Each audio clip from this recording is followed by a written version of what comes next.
And now, ladies and gentlemen, we take you to an East Side Austin food truck for Patience or Bunthorne's Bride.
magic in this love of ours.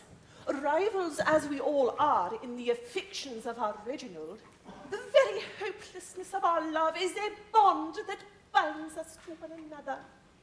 Jealousy is merged in misery, while he, the very cynosure of our eyes and hearts, remains icy, insensible. What have we to strive for? The love of maidens is to him as interesting as taxes. Would that it were. He pays his taxes. And cherishes the receipts. Happy receipts. Fools. I beg your pardon, Fools and blind. The man loves, wildly loves. but whom? None of us. No, none of us. His weird fancy has lighted for the nonce on Patience, the dairy department manager. On Patience? Oh, it cannot be. Bah! But yesterday I caught him in her dairy department, eating fresh butter with a tablespoon. Today, he is not well. But Patience boasts that she has never loved, that love is to her a sealed book. Oh, he cannot be serious. 'Tis but a fleeting fancy. He'll soon be over it. Oh, Reginald, if you but knew what a wealth of golden love is waiting for you, stored up in this bosom of mine, that grocery store employee's triumph would be short indeed.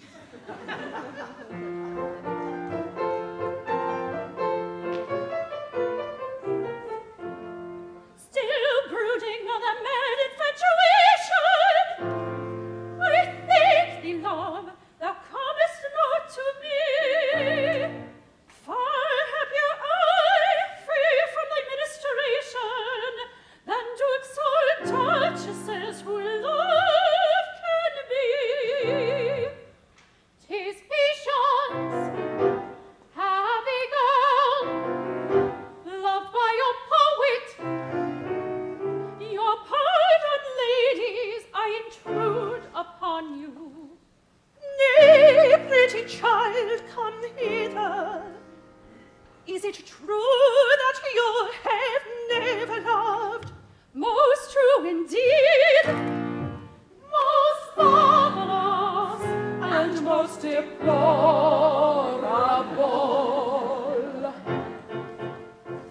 I cannot tell what this love may be that cometh to all, but not to me. It cannot be kind as they'd imply. Oh, why do these ladies sigh? It cannot be joy and rapture deep. Oh, why do these gentle ladies weep? It cannot be blissful, lest 'tis said. Oh, why are their eyes so wondrous red? Though everywhere true love I see, coming to all but not to me, I cannot tell what this love may be. For I am blithe and I am gay, while they sit sighing night and day. Yes, I am blithe and I am gay. Think of the gulf twixt them and me. Think of the gulf twixt them and me. La la la la la la la la la la la la la. And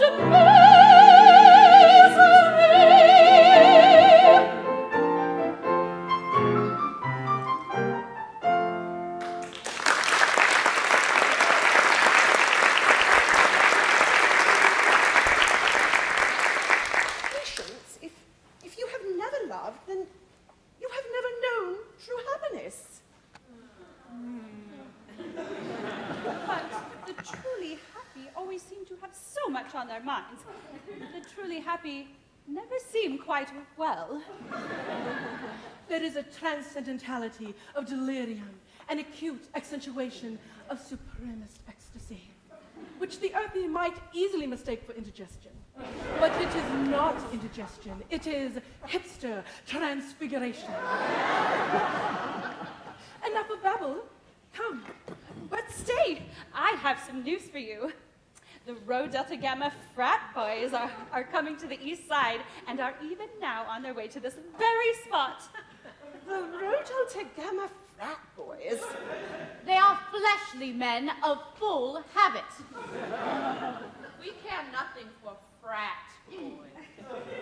But bless me, you were all engaged to them a year ago. A year ago, My poor child, you don't understand these things. A year ago they were very well in our eyes, but since then our tastes have been etherealized, our perceptions exalted. Come, it is time to raise our voices in morning carol to our Reginald. Let us to his door. 20 Aussie women weep, lost all against our will. 20 innocents we shall be, 20 Aussie women still.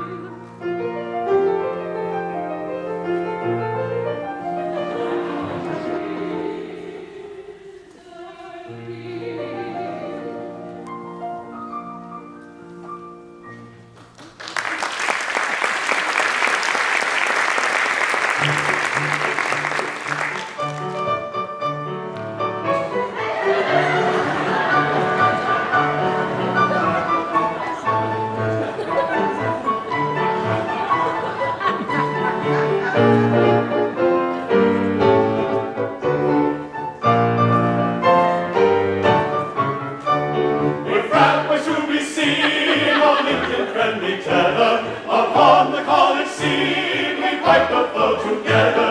There every mother's son, prepare to fight and fall is the enemy of one, the enemy of all is the enemy of one, the enemy of all is.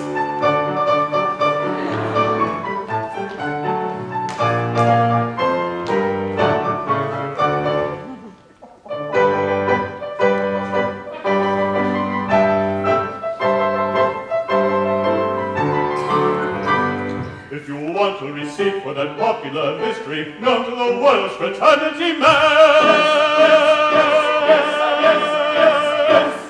take all the remarkable people in history, rattle them off like a rat to be canned.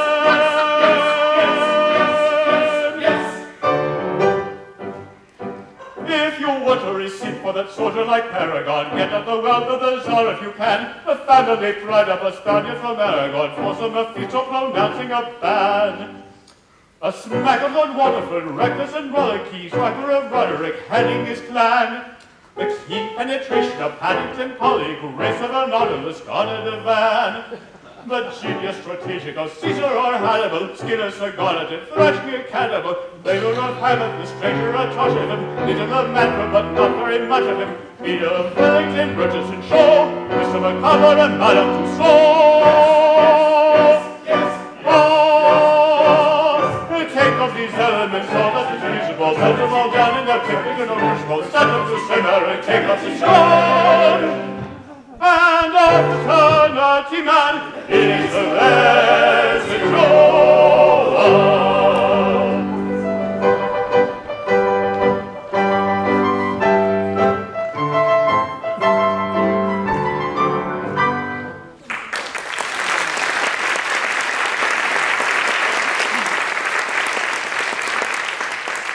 Well, here we are once more, the scene of our former triumphs.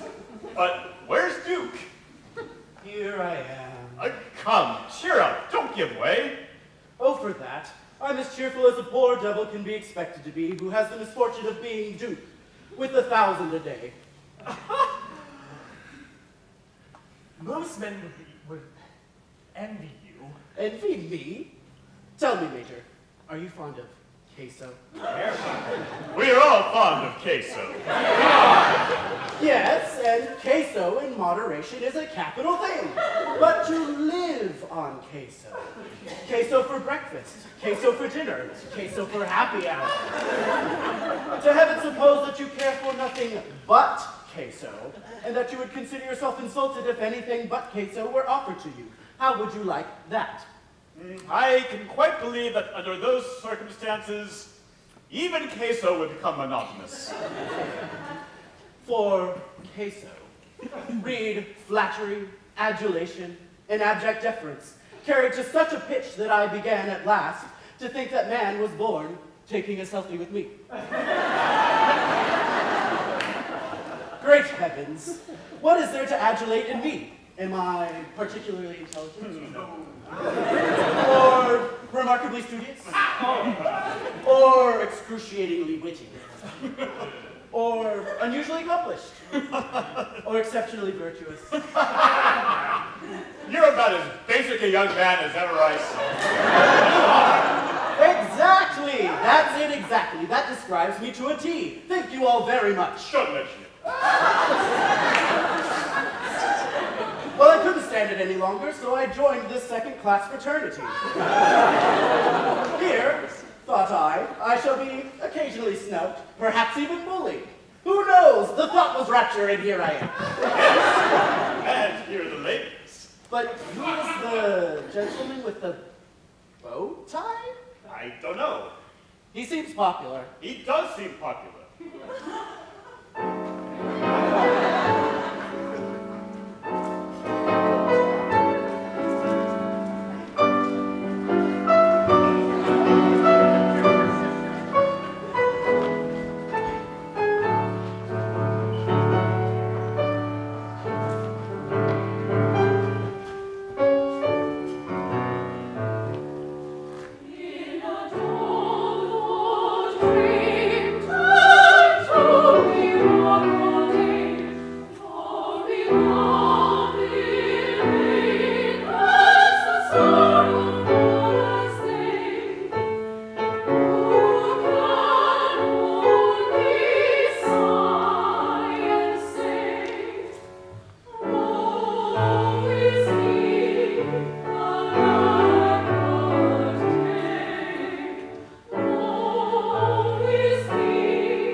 Now is not this ridiculous, and is not this preposterous, a thorough-paced absurdity? Explain it if you can. Instead of rushing eagerly to cherish us and foster us, may all prefer this melancholy literary man. Instead of spreading peering at us, casting looks endearing at us, blushing at us, flushing at us, flirting now and then, they're actually sneering at us, cheering at us, pretty sort of treatment for fraternity men. They're actually sneering at us, cheering at us, pretty sort of treatment for fraternity men.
Anyone convinced would be that some transcendental is monopolizing me. Round the corner I can see each is kneeling on her knee. Round the corner he can see each is kneeling on her knee. Now is not this ridiculous, and is not this preposterous? The thorough-paced absurdity, ridiculous, preposterous, explain it if you can.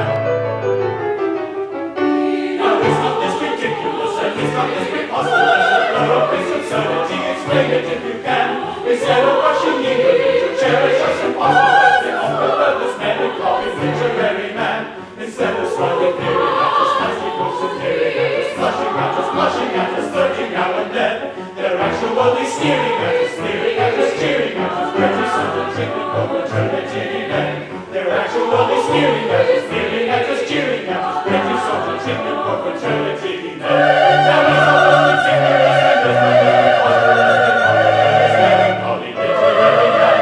Now he's almost ridiculous and there's nothing imposterous they offer this melancholy literary man. Now he's almost ridiculous and there's nothing imposterous.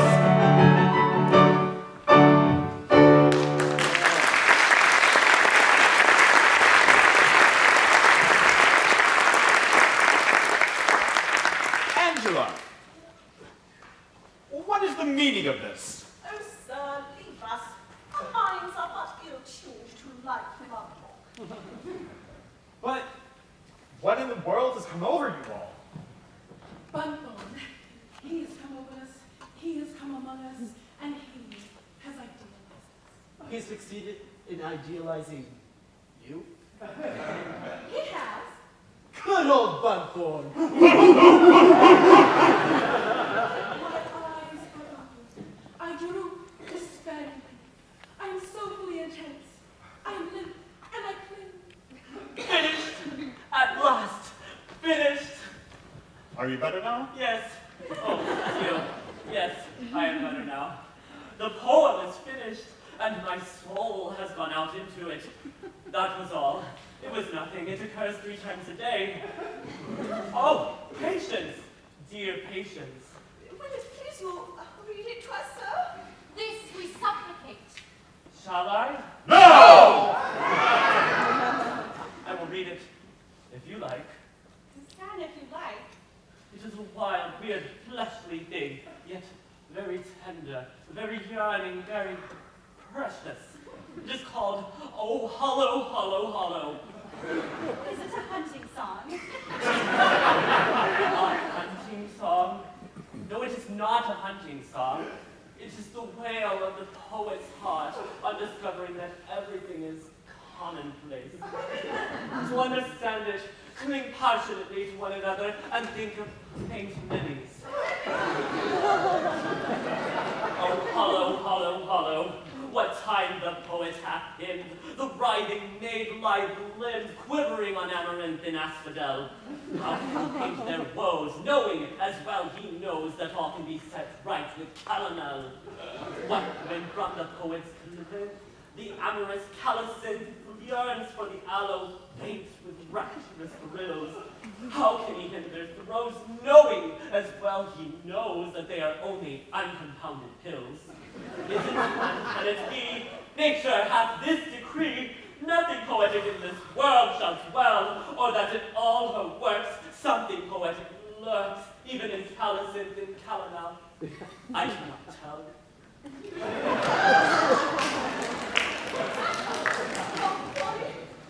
Fragrant. How earnestly precious. Well, it seems to me to be nonsense. Nonsense, yes, perhaps. Oh, what precious nonsense. This is all very well, but you seem to forget that you're engaged to us. It can never be. You are not cool. You are not distinct. You are not even just plain ugly. Oh, you're just plain ugly, and it is too late. Pastel and khaki, bright light colors. Oh, urban outfitters. We design our clothes, but we don't see how they can be improved. No, still, there is a vintage gray t-shirt, which worn with a thin plaid button-down, left untucked into skinny jeans, and worn with a worn-out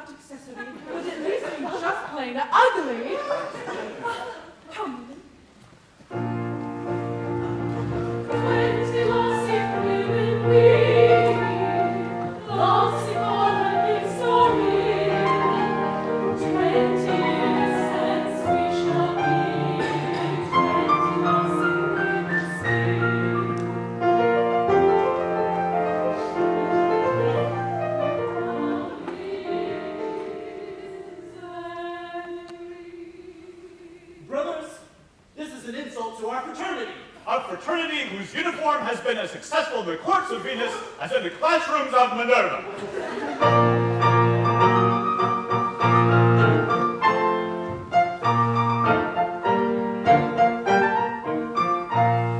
When I first put this uniform on, I said as I looked in the glass, it's clearly so evident that no independent my fake uniform can surpass. Greek swag has a charm for the fair, and I've plenty of that to spare. While in love is professions reluctant and hesiant are eloquent everywhere. A fact that I counted upon when I first put this uniform on. A single coincidence you could ever have counted upon. The same thing occurred to me when I first put this uniform on. I said when I first put it on, it is plain to the various dumps that every beauty will feel it her duty to yield to his glamour at once. They'll see that I'm frequently laced in a uniform handsome and chaste, but the dull hips and ethic of being apathetic is very much more to my taste, which I never counted upon when I first put this uniform on. A single coincidence you could ever have counted upon. I didn't anticipate that when I first put this uniform on.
The bitter-hearted one who finds all else hollow is pleased with thee.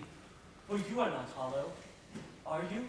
No thanks, I have dined. I beg your pardon, I interrupt you. Oh, life is made up of interruptions. The tortured soul, yearning for solitude, rides under them. Oh, but my heart is a-weary. Oh, I am a cursed thing. Don't go. I'm very sorry. Tell me, girl, do you ever yearn? I earn my living.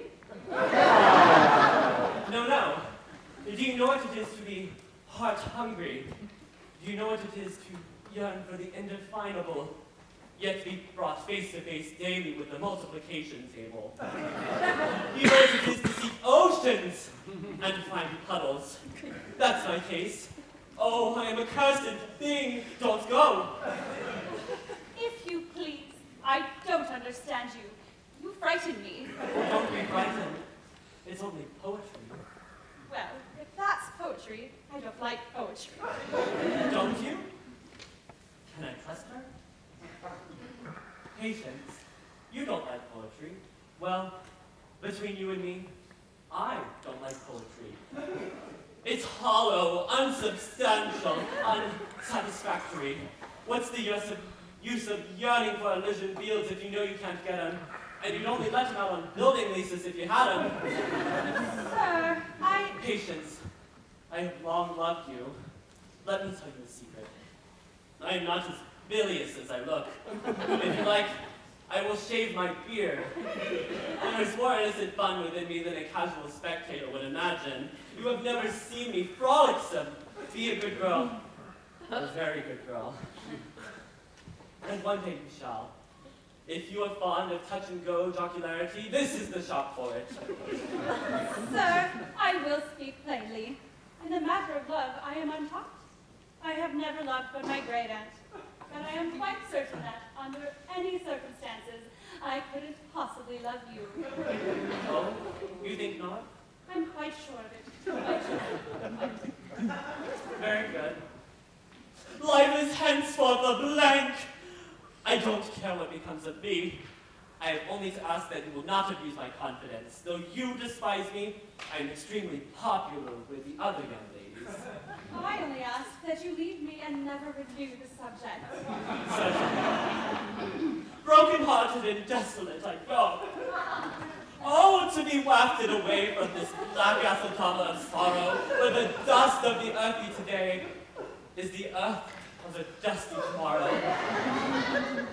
It is a little thing of my own. I call it heart foam. I shall not publish it. Farewell. Patience. Patience. Farewell. What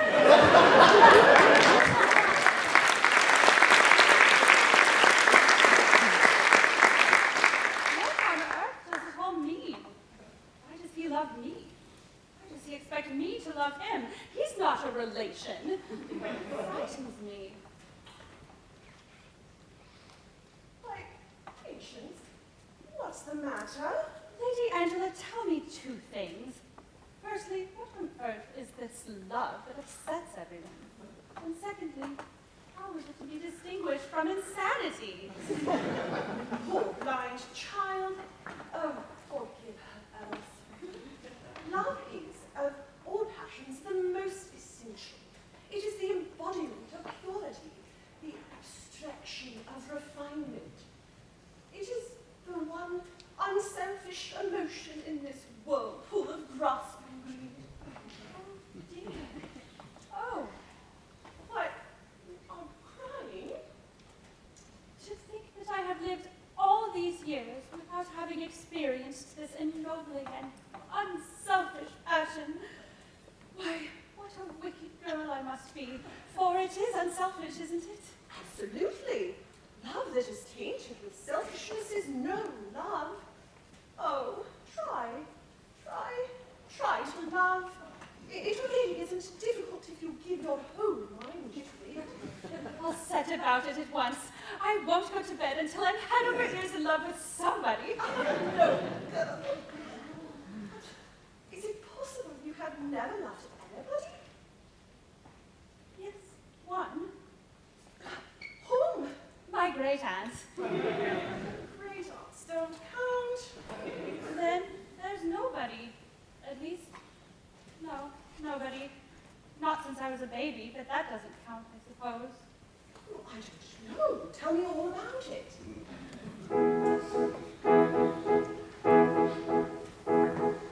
9 years ago, 14 maybe, when but a tiny baby before, another baby played with me, my elder by a year or more.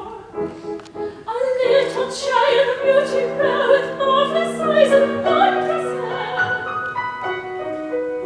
With my child I seem to feel that a little child should be.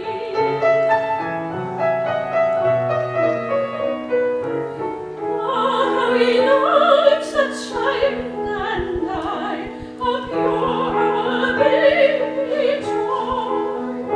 How true our love, and by the by, he was a little boy. Our old tale of Cupid's touch, I thought as much, I thought as much. He was a little boy.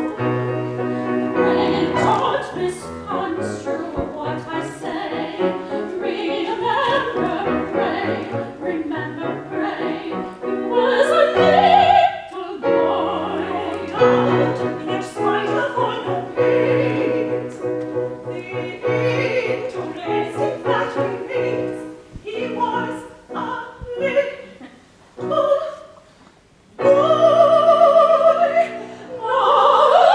Yes, in spite of all my pains, the interesting fact remains, he was a little boy. He was a little boy.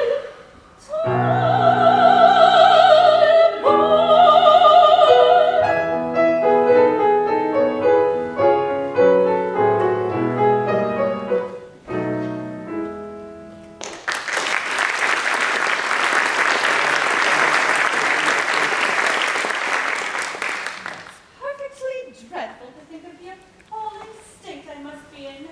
I had no idea that love was a duty. No wonder they all look so unhappy. Upon my word, I hardly like to associate with myself. I don't think I'm respectable. I'll go at once and fall in love with a stranger.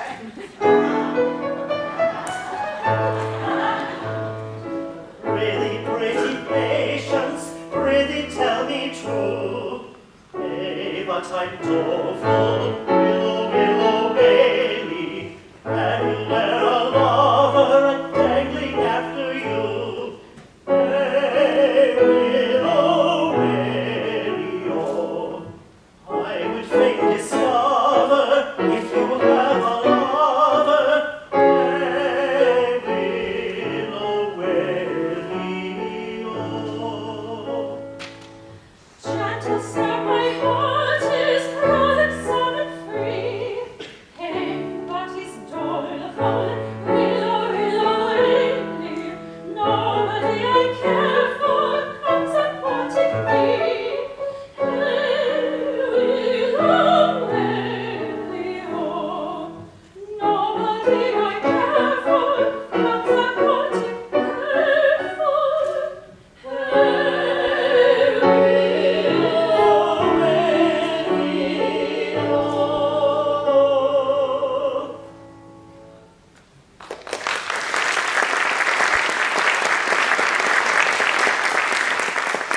Patience, can it be that you don't recognize me?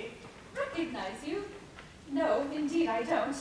Have 15 years so greatly changed you? 15 years? What do you mean? Have you forgotten the friend of your youth? Your Archibald, your little playfellow? Oh, Kronos, Kronos, this is too bad of you! Is it possible? Let me look. It is! It must be! Oh,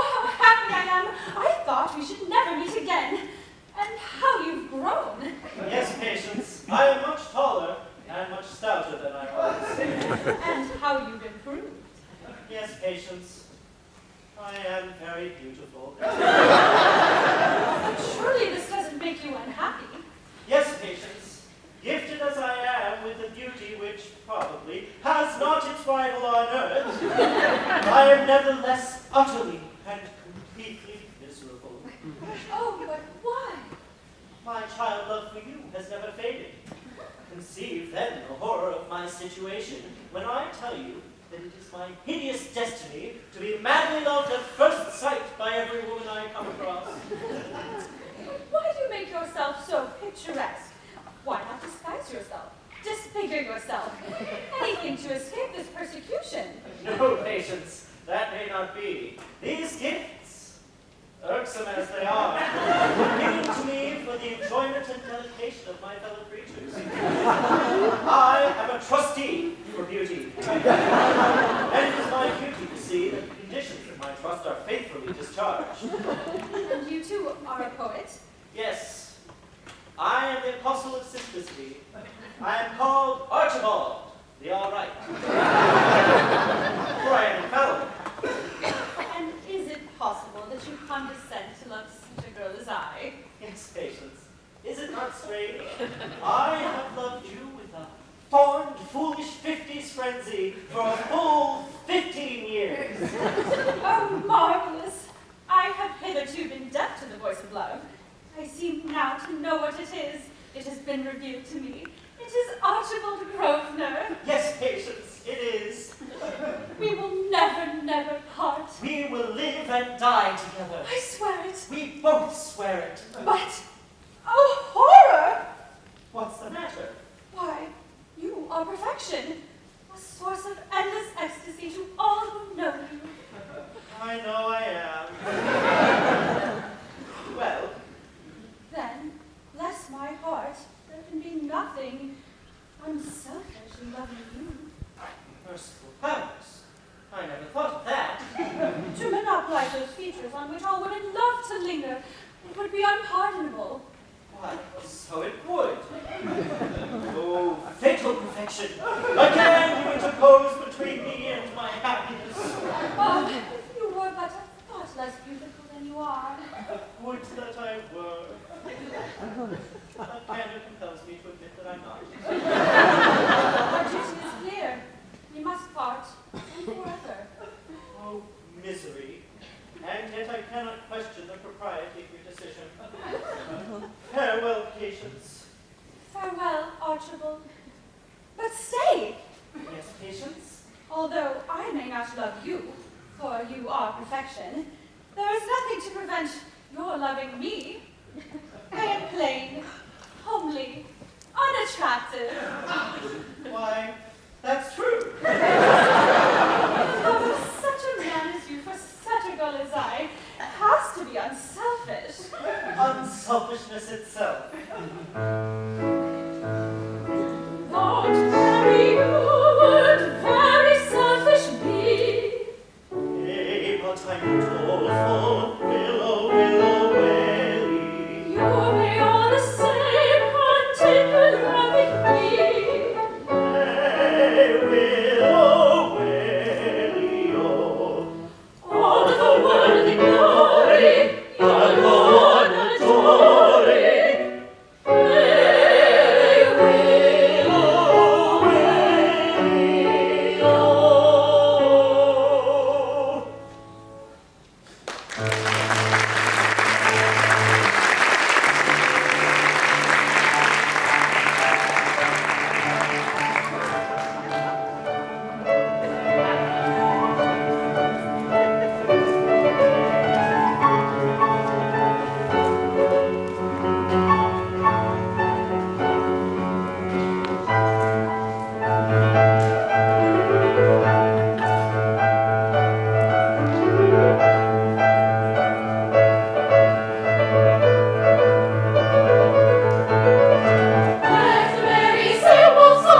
sentence judicial, this seems the initial that why don't you run? We cannot have led you to hang or behead you, or make away you unfortunate one. Then tell us, we pray you, why not say array you? Oh, poet, I'll say you, what is it you've done?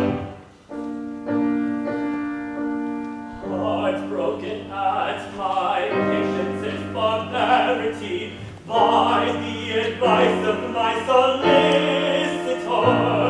in aid of undeserving charity, I put myself up to be wrathful for.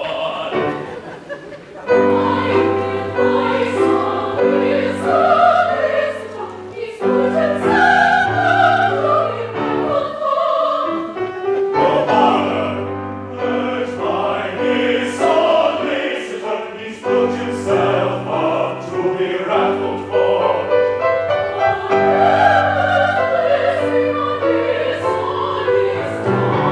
A hideous curse on his solicitor.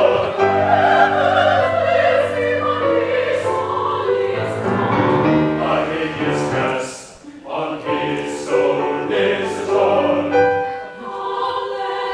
A curse on his solicitor. stay, we implore you before the hopes of life. You see before you the men to whom you're plighted. Stay, we adore you, for we adore you, to us your right and to be united. Stay, we adore you. Your women's hearts are do not steer to pity's eloquent appeal. Such conduct duty fresh boys feel. Sigh, sigh, oh sigh. To foam and still we rarely see a beauty framed by pen and ink. Yet one and all they need to be. Kneel, kneel, oh kneel. Our frat boys very seldom cry, and yet I need not tell you why. A teardrop drops each time I weep, weep, oh weep. Very seldom cry, and yet we need a teardrop drops each from your eye.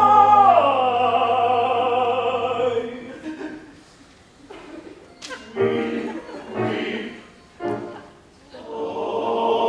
oh weep.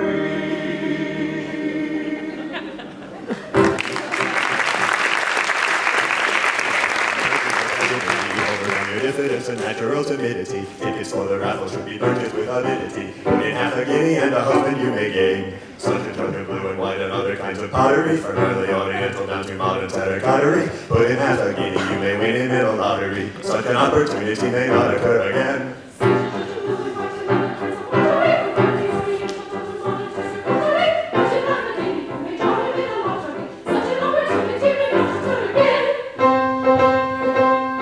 We mean for Lord, oh we're aware, but we don't care, There's fish in the sea, no doubt of it, as good as ever came out of it. And someday we shall get our share, so we don't care.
Without a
all forsooth, because he has glanced with passing favor on a puling grocery store employee. Fools, of that fancy he will soon weary, and then I, who alone am faithful to him, shall reap my reward. But do not dally too long, Reginald, for my charms are ripe, Reginald, and already they are decaying. Better secure me ere I have gone too far.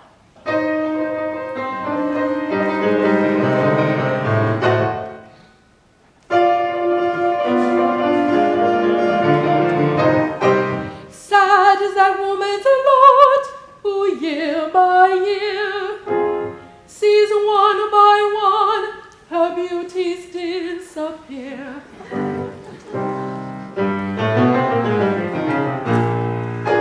When a time grown weary of her hard-drawn sighs, impatiently begins to dim her eyes.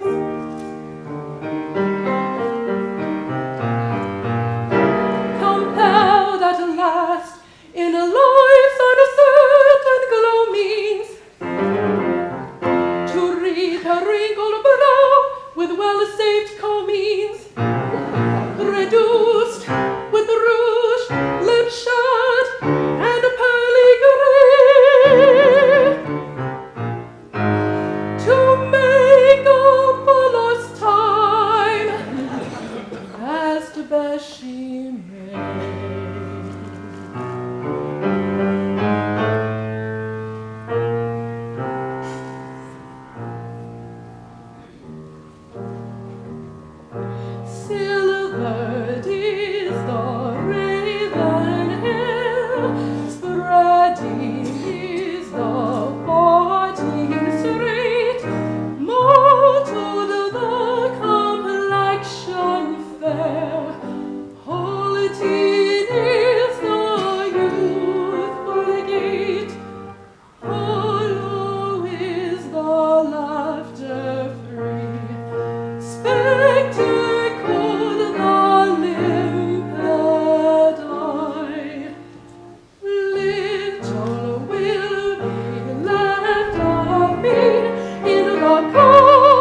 How rapturously these women love me, and how hopelessly. Oh, patience, patience. With the love of thee in my heart, what have I for these poor woeful women but an unvalued pity? Alas, they will die of hopeless love for me, as I shall die of hopeless love for thee. Sir, will it please you read to us? Yes, child, if you will. What shall I read? One of your own poems. One of my own poems. Better not, my child. They will not cure thee of thy love. Mr. Bunthorne used to read us a poem of his own every day. And to do him justice, he read them extremely well. Oh, did he so? Well, who am I that I should undertake to withhold my gifts from you? What am I but a trustee? Here is a decollete, a pure and simple thing, a very daisy. A babe might understand it. To appreciate it, it is not necessary to think of anything at all. Let us think of nothing at all. Gentle Jane was as good as gold. She always did as she was told. She never spoke when her mouth was full, or caught blue bottles their legs to pull, or spilled plum jam on her nice new frock, or put white mice in the 8-day clock, or vivisected her last new doll, or fostered a passion for alcohol. And when she grew up, she was given in marriage to a first-class earl who keeps his carriage. I believe I am right in saying that there's not one word in that decollete which is calculated to bring the blush of shame to the cheek of modesty. Not one. Here is another. Well, Teasing Tom was a very bad boy. A great big squirt was his favorite toy. He put live shrimps in his father's boots and sewed up sleeves of his Sunday suits. He punched his 4 little sisters' heads and cayenne peppered their 4-post beds. He plastered their hair with cobbler's wax and dropped hot hay pennies down their backs. The consequence was he was lost totally and married a girl in the Cour de Ballet. mark you, how grandly, how relentlessly that damning catalogue of crime strode on, till retribution, like a poisoned hawk, came swooping down upon the wrongdoer. Oh, it was terrible. Oh, sir, you are indeed a true poet, for you touch our hearts and they go out to you. Oh, this is simply cloying. Ladies, I am sorry to appear ungallant, but this is Saturday. And you have been following me about ever since Monday. I should like the usual half day. I shall take it as a personal favor if you will kindly allow me to close early today. Oh, sir, do not send us from you. Poor girls. It is best to speak plainly. I know that I am loved by you, but I never can love you in return, for my heart is fixed elsewhere. Remember the fable of the magnet and the churn? You've probably never heard of it. We knew it before it was mainstream. But you've never heard me sing it.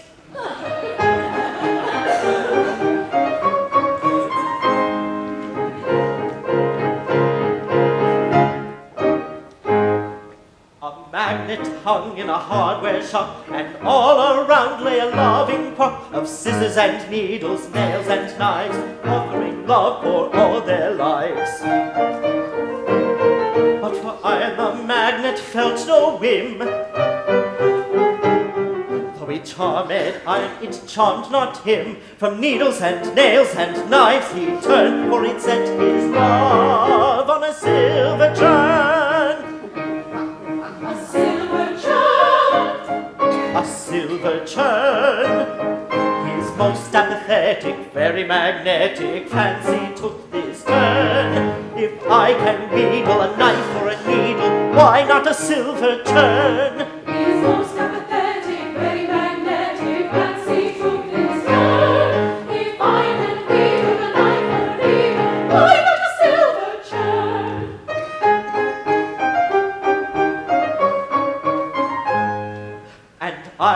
steel expressed surprise. The needles opened their well-drilled eyes. The penknives felt shot up, no doubt. The scissors declared themselves cut out. The kettles they boiled with rage, 'tis said, while every nail went off its head, and hither and thither began to roam, till a hammer came up and drove them home. It drove them home. It drove them home. While this magnetic, peripatetic lover he lived to learn, by no endeavor can magnet ever attract a silver churn. While this magnetic, peripatetic lover he lived to learn, by no endeavor can magnet ever attract a silver churn.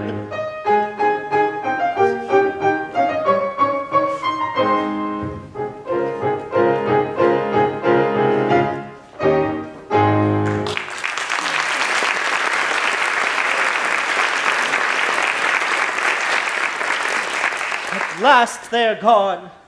What is this mysterious fascination that I seem to exercise over all who will know me? A curse on my fatal beauty, for I am sick of conquests.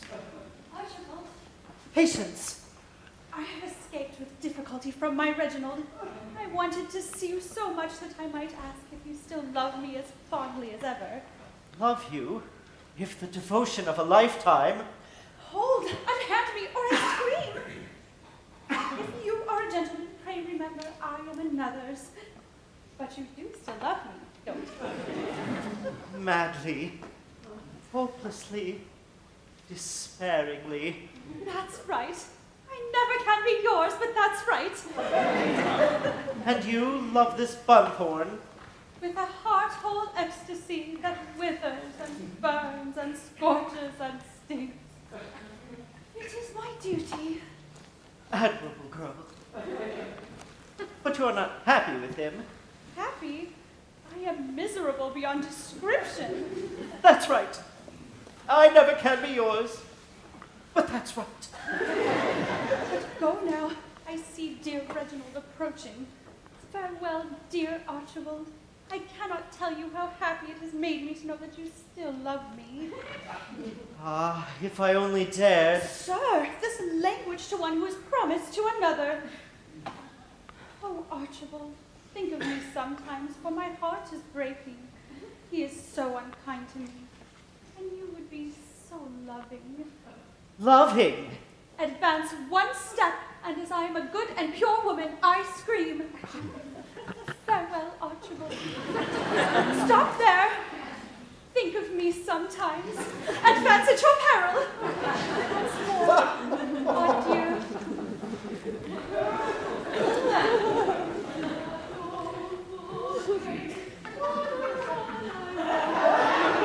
Lord, I love thee in vain, none so sorrowful as they, who can only sigh and say, woe is me, alack a day. Crying, eh? What's the matter? I've only been thinking how dearly I love you. Love me, but Love him, but don't you interfere. he always crushes me. What is the matter, dear Reginald? If you have any sorrow, tell it to me so that I may share it with you.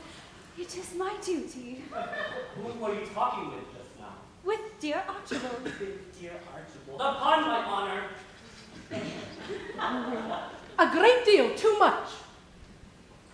Do be quiet. Crushed again. I think he is the noblest, purest, and most perfect being I have ever met. But I don't love him.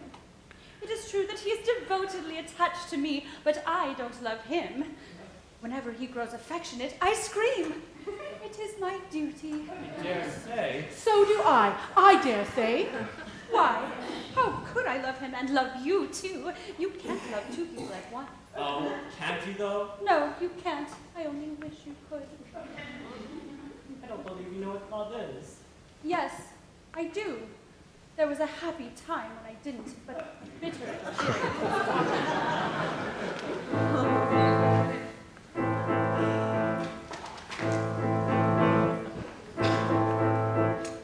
Love is a plaintive song, sung by a suffering maid, telling a tale of wrong, telling of hope betrayed, tuned to its changing note.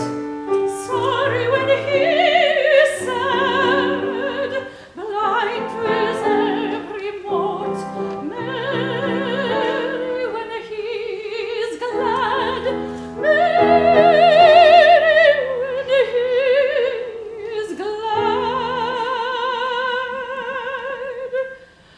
Love that no wrong can cure, love that is always new, that is the love that's pure, that is the love that's true. Love that no wrong can cure, love that is always new, that is the love that's pure, that is the love that's true. Rendering good for ill, smiling at every frown, yielding your own self-will, laughing your teardrops down, never a selfish whim, trouble or pain to stir, everything for him, nothing at all for her, nothing at all for her. Love that will endure, though the rewards be few, that is the love that's beyond, that is the love that's true.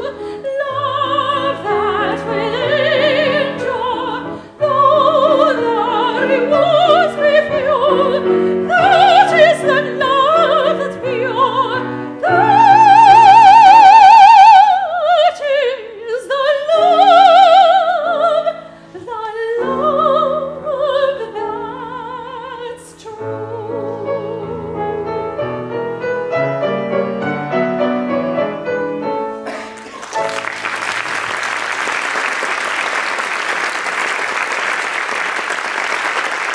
Everything has gone wrong with me since that smug-faced idiot came here. Before that, I was admired. I may say, loved. Too mild, adored. Do let a poet soliloquize. The damsels used to follow me wherever I went. Now they all follow him. Not all. I am still faithful to you. Yes, and a pretty damsel you are. No, not pretty. Massive. Cheer up. I will never leave you. I swear it. Oh, thank you. You know what it is? It's this confounded mildness. They find me too highly spiced, if you please. And no doubt, I am highly spiced. Not for my taste. No, but I am for theirs. But I will show the world I can be as mild as he. If they want insipidity, they can have it. I'll meet this fellow on his ground and beat him on it. You shall, and I will help you. Oh, you will? Jane, there's a good deal of good in you after all.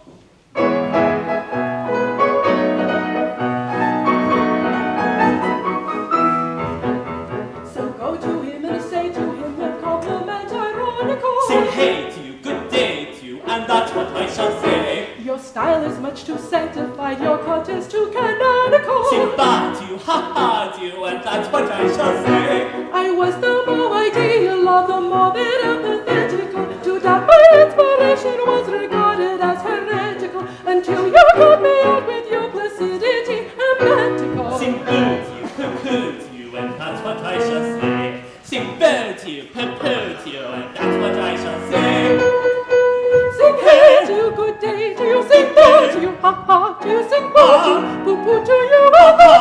you say. Sing hey to you, good day to you, sing boo to you, ha ha to you, sing boo to you, and that is what you say. Ba, ba, ba, and that is what you say. Boo, boo, boo, and that's what you should say.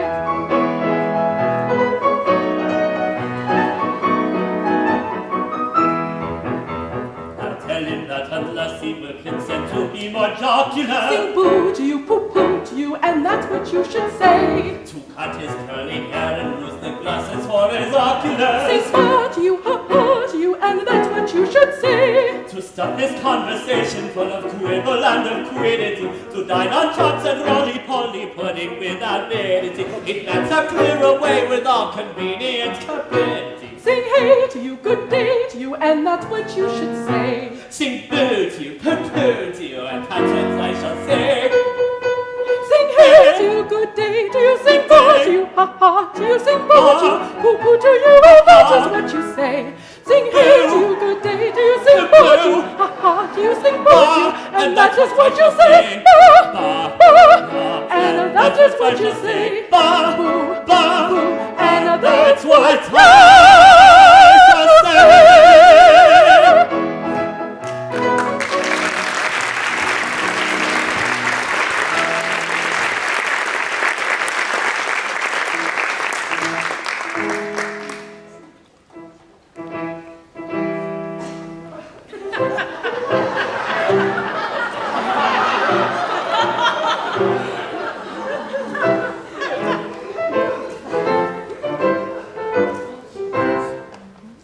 It's clear that Instagram filters alone retain their zest to charm and please their devotees. We've done our level best.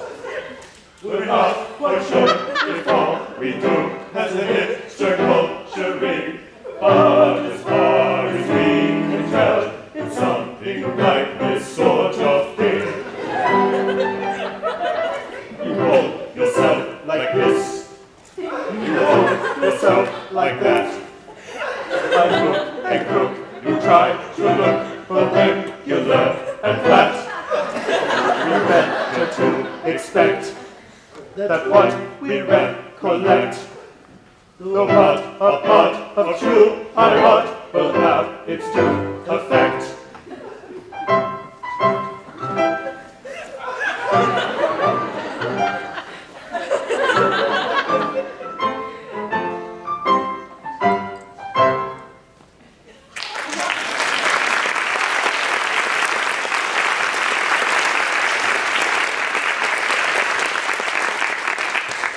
Yes, it's quite clear that our only chance of making a lasting impression on these young ladies is to become as hipster as they are. No doubt. The only question is, how far we've succeeded in doing so. I don't know why, but I have an idea that this is not quite right. I don't like it. I never did. I don't see what it means.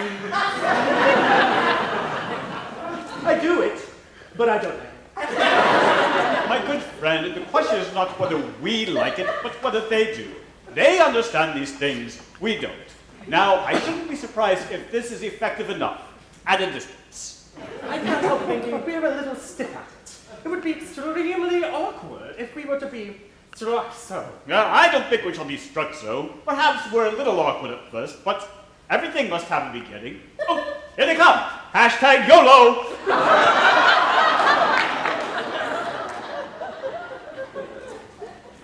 Oh, Sophia, see, the immortal fire has descended upon them, and they are of the inner brotherhood, perceptibly intense and consummately utter. How Buffalo Exchange. Oh, Coachella. We thank thee for this boon. I'm afraid we're not quite right. Not supremely, perhaps, but oh, so all but. They are indeed jolly utter. I wonder what the Inner Brotherhood usually recommend for crab. Ladies, we will not deceive you. We are doing this at some personal inconvenience with the view of expressing the extremity of our devotion to you. We trust that it is not without its effect. We will not deny that we are much moved by this proof of your attachment. Yes, your conversion to the principles of hipster style in its highest development has touched us deeply. And if Mr. Grosvenor should remain obdurate, which we have every reason to believe he will, I wish they'd make haste. we are not prepared to say that our yearning hearts will not go out to Bisection to freeze, rapture. Oh, it's extremely good. For beginners, it's admirable. The only question is, who will take who? Oh, Duke chooses first as a matter of course. Oh, I couldn't think of it. You really are too good. Nothing of the kind. You are a great matrimonial fish, and it's only fair that each of these ladies should have a chance of hooking you.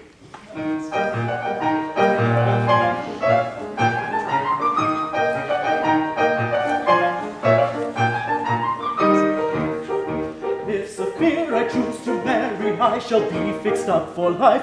Then the Colonel did not tarry, Angela can be his wife. In that case of residence and single, I shall live and die. I shall have to be contented with their heartfelt sympathy. You will have to be contented with a heartfelt sympathy.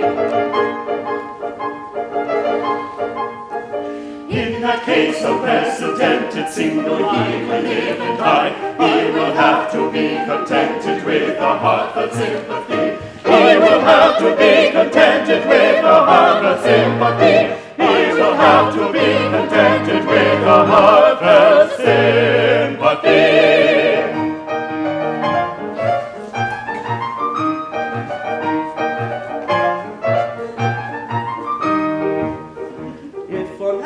I determine at my wedding she'll appear, decked in diamond and ermine, takes a fear. In that case unprecedented single, I shall live and die. I shall have to be contented with a heartfelt sympathy. I shall have to be contented with a heartfelt sympathy.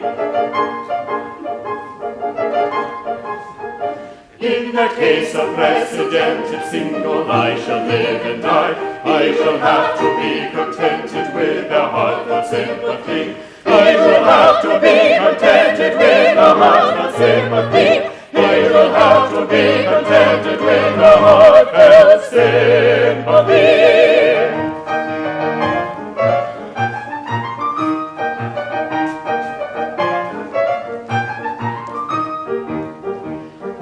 Some debate internal, if on neither I decide, Sappho then can take the Colonel, and she be the Major's bride. In that case unprecedented single, I must live and die. I shall have to be contented with their heartfelt sympathy. He will have to be contented with a heartfelt sympathy. In that case of precedented single, I will live and die. He will have to be contented with a heartfelt sympathy. He will have to be contented with a heartfelt sympathy. He will have to be contented with a heartfelt sympathy.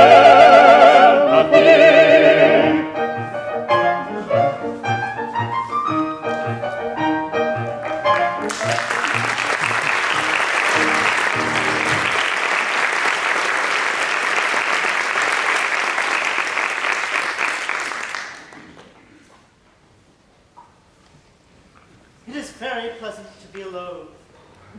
It is pleasant to be able to gaze at pleasure upon those features which all others may gaze upon at their good will. I am a very narcissist. No, I can't live without admiration.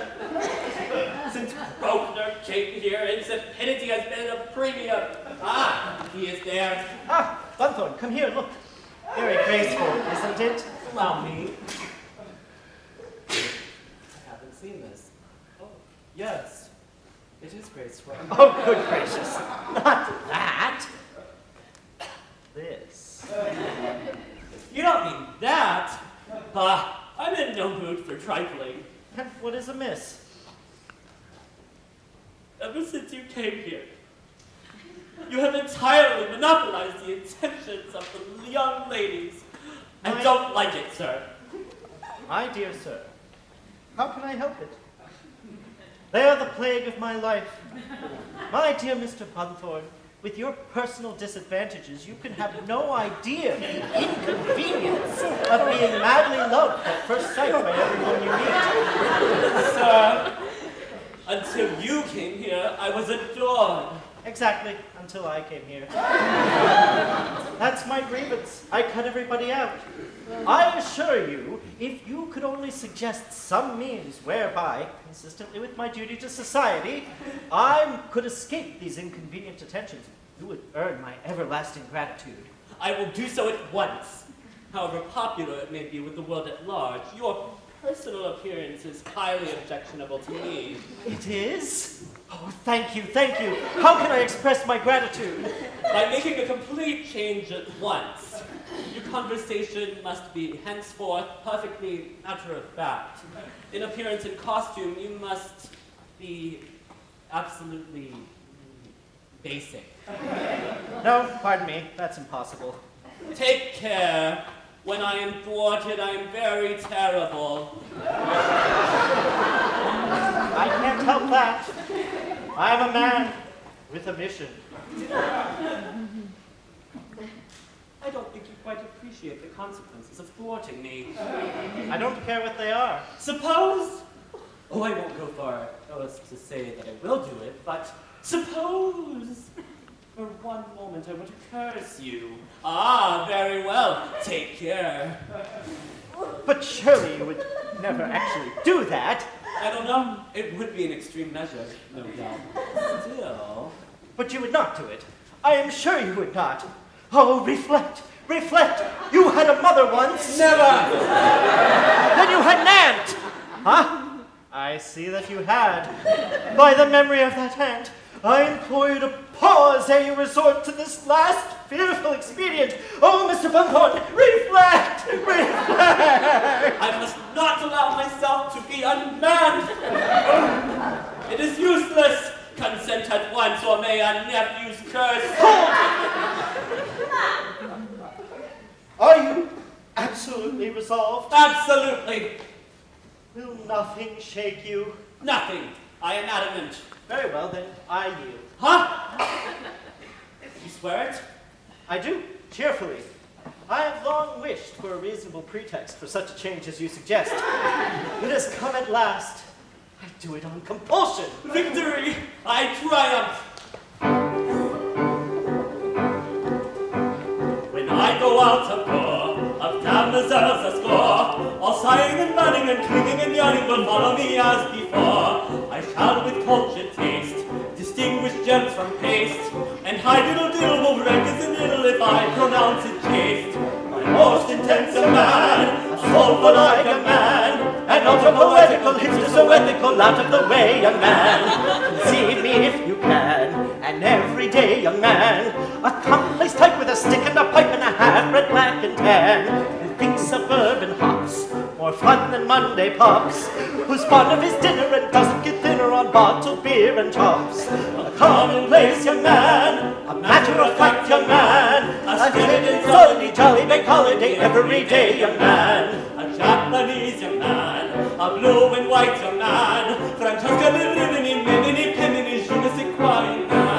A beauty law young man, a capital complex young man, a very delectable, highly respectable, property bus young man.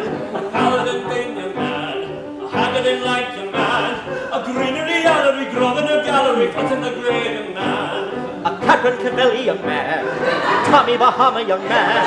A pushing on particle, what's the next article? Joseph A. Bank, young man.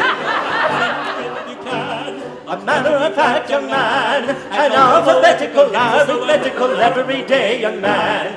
Conceive me if you can. A matter of fact, young man. An alphabetical, arithmetical, everyday young man.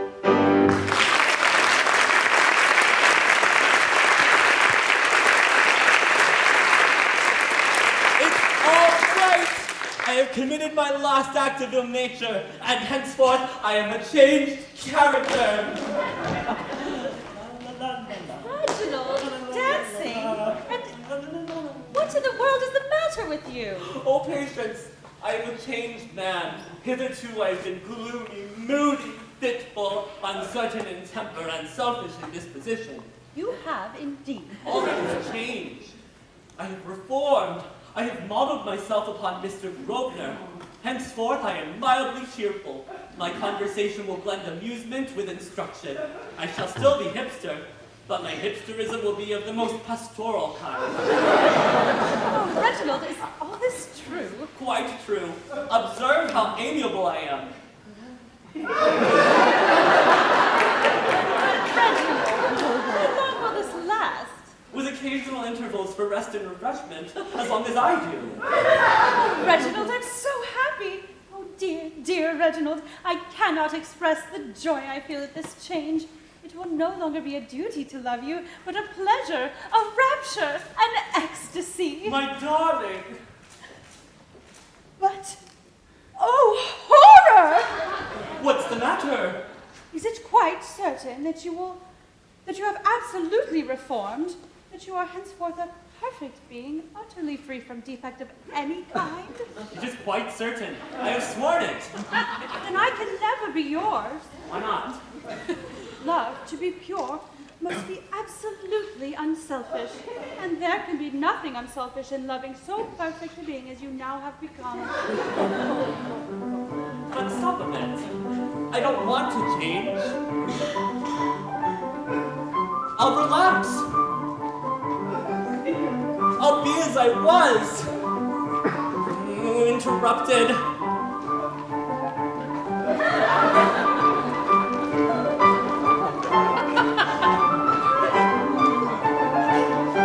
I'm Joseph A. Bank, young man. A Cameron Cavelli, young man. A steady and stolid, a jolly bank holiday every day, young man. We're not going to be young girls.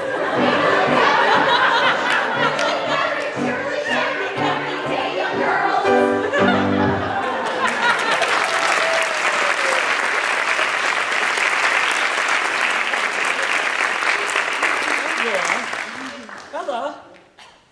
Saphir? Oriana? Amber? What does this mean? It means that Archibald, the all right, cannot be all wrong. And if the all right chooses to discard being hipster, it proves that being hipster ought to be discarded.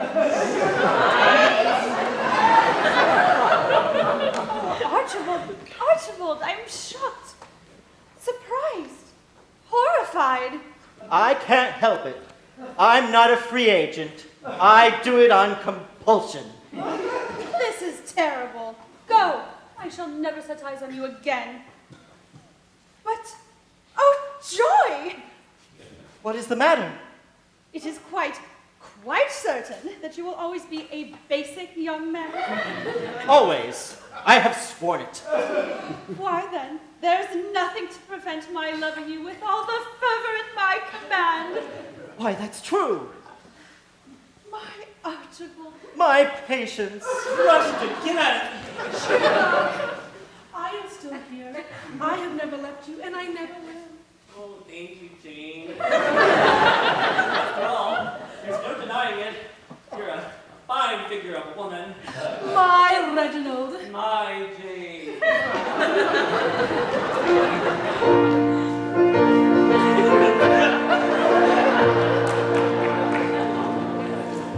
Ladies, Duke has at length determined to select a bride.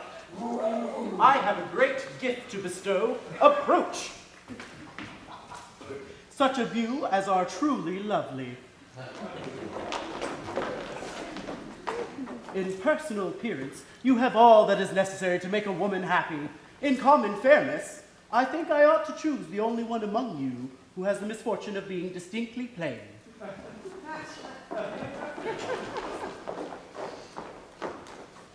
Jane!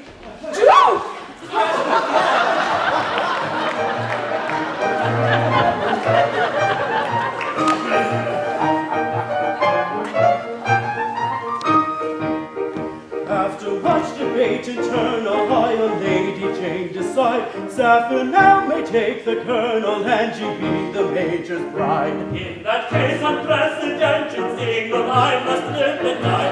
I shall have to be contented with a knit cap and bow tie. You will have to be contented with a knit cap and bow tie.